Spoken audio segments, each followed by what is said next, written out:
So getting straight into your reading, we have the Six of Cups coming up as your underlying energy.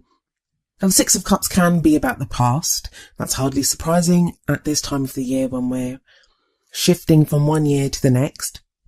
I think it's more than that for some of you. I mean, the Six of Cups can be a soulmate card for me as well. It's that sense of connecting with someone so deeply. So maybe some of you did connect with someone over the past year and you're thinking back to that.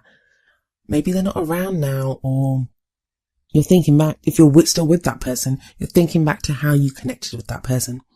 But it's a sweet card. It's a very sweet energy. It's not thinking back over like the difficulties that you had. It's a reflection. It's nostalgia. It's looking back over some of the good experiences that you've had. And I know some of you are going to be listening to this thinking, I didn't have any good. Just a quick word. I mean, the underlying energy in the past cards and even the future, they're really strange. Usually they're quite immediate. So the past will be about the previous month and the future will be about the coming couple of weeks.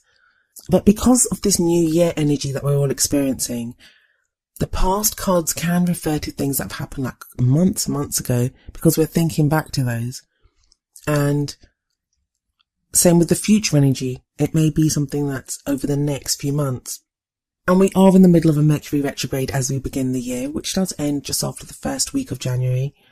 So there is this natural kind of thing of looking back. That's what Mercury retrograde does. It's when we look back, we review, and we decide what it is that we want to do. You have a brilliant energy coming up at the heart of your reading. This is what the rest of the reading revolves around. You have the Fool. And the Fool is all about new beginnings, a new adventure, a new cycle. And as much as we're all feeling this, you can look back on some of the other videos for the other signs, and not everyone has this energy. Other people have like a goal that they want or something that they want to achieve. But for you, you just want a new adventure. Maybe some of you are considering traveling or going away somewhere. So it could be a literal adventure that you're thinking about going on. But for most of you, it's just going to be, you have this very kind of clear cut. This was the past. This is what's happened. Draw a line under it. Now we're moving forward. Now that's if you're in a relationship, single, whatever your relationship status is. There is this very much kind of a feeling of you just wanting to do something new. And yeah, I could very easily say that I've said that in every single video. And I haven't though, because not everyone has that, but you have that. You have this kind of sense of, like, some people want that as a goal. I think Scorpio just got this as their crowning energy. So they have it as a goal, but you guys have it at the heart. Like, this is what everything is about. You want something new. You want new energy within your love life. And maybe in other areas of your life too, but this is a love life reading, so I can only speak for that. And the reason, like, why you have this kind of sense of newness, and it's pretty amazing that you do, is because of this Ten of Swords energy that's coming up in your past. Tens are all about completions anyway, so it's no surprise that, you know, you've reached the end of that cycle and you're like, yeah, I want something new now. Let's go on a new adventure. Let's start something new. But the Fool's very trusting and very carefree, and it's great that you can feel that way after this Ten of Swords energy. So what is the Ten of Swords energy? Well, that's when the worst has happened. I mean, look at this guy. He's lying on the ground, 10 swords kind of hovering above him. I mean, in this deck, it's not so bad. Some of the other ones, the swords are actually in his back. So right away, there's a sword in the guy's ear. So that's like the worst has happened. You may have faced betrayal, deception. Someone may have stabbed you in the back, like, you know, really hurt you. And if you've been through so much, and it is a gruesome card. It's not a nice card, but there is some good news to it. And that news is that the worst has happened now. The worst has happened. You've hit like rock bottom. This is in the past. You hit rock bottom, but you know where you stand and you are moving forward from that place. Like, the worst happened. You can now know what the situation is and you can move forward. And moving forward, we have the Empress in the present. Now, the present usually covers the period of the readings. This would be like the first couple of weeks of January. But she is such a nurturing, loving, caring energy. And like I said, Sagittarius, it's amazing that you have this kind of Ten of Swords energy in the past, which tells me some of you have been through such awful experiences. But you still have this hope and carefree nature. And I think that's typically you guys. I love that about you guys. I have a Sagittarius rising as well. So I'm with you on that. I understand. But yeah, I love that you have the Fool energy there, that you can still hope. And then now this Empress. So like I said, the Empress is very nurturing, very caring. I'm looking at the Empress there with the Six of Cups above it. Some of you are going to be now thinking about motherhood or parenthood, I should say, because even if you're a man, this energy can apply to you. She is femininity, but as people, we have a balance of femininity and masculinity within us. We have to. That's yin yang. So when this card shows up, it's important that we do have that balance within us. But as I was saying, with the Six of Cups above this card, some of you are going to literally be thinking about having children. You see the kids above there, and she is like Mother Nature. She's the mother card. But obviously that's not going to apply to all of you. We also see her holding up the symbol of Venus, and Venus is all about beauty and obviously love as well. We associate love with Venus.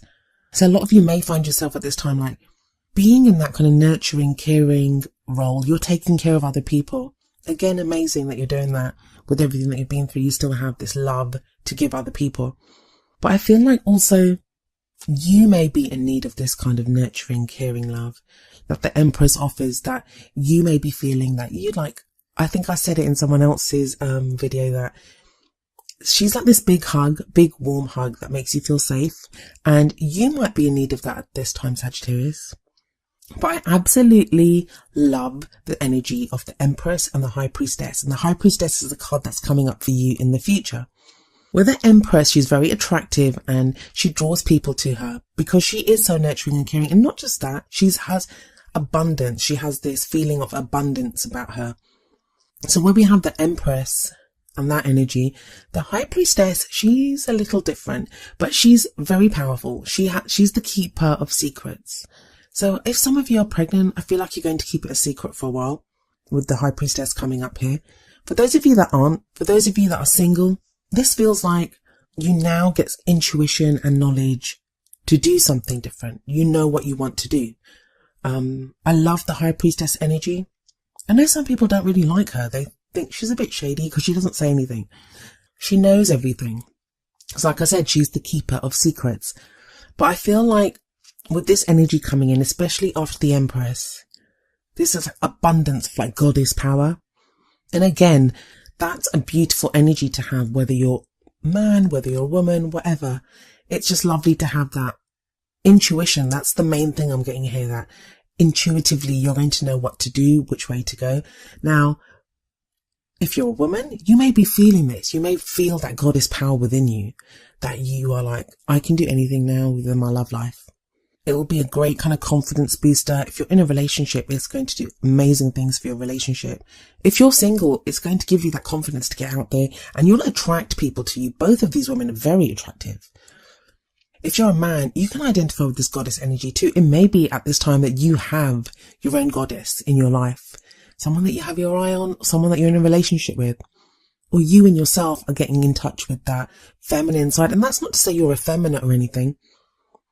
Like I said, we have a balance of masculine and feminine energies within us, and we have to. And sometimes we need to draw on the feminine because that's the yin principle. That's the principle of receptivity, of being open to receiving love. So yeah, I really love that double combo of the Empress and the High Priestess. I love when they come up together. And the crowning energy, the energy that you have, this will be around the middle of the month. It's the energy that you carry into the second half of January with you. Is the Judgment card, and that's like brilliant. And I'm just looking at your cards. You have 6 cards there. 4 of them are major arcana. So this is like huge changes going on in your life. But there may be subtle changes because they're all very subtle cards, like the full subtle. The Empress and the High Priestess, they're very internal cards. Like you're going to feel that. You're going to feel that trusting your gut instinct and just knowing what to do, knowing intuitively which way you want to go. But the Judgment card is a card of transformation. The depiction in most of the tarot decks of the Judgment card is people rising up from their graves, which might seem quite gruesome, but it's like this angel is always there. And it's the depiction of Judgment Day. And it's like whatever's happened, it doesn't matter, it's done now. There's nothing you can do about it. You can't change the past. So this is very much the card of like the phoenix rising up from the ashes. Whatever you've gone through it. I always see forgiveness in this card. It's about forgiving whoever needs to be forgiven from your past, forgiving yourself even. I mean, I keep saying this every time the card comes up, but sometimes the hardest person to forgive is ourselves. We can hold things against ourselves, and this is like, let it go.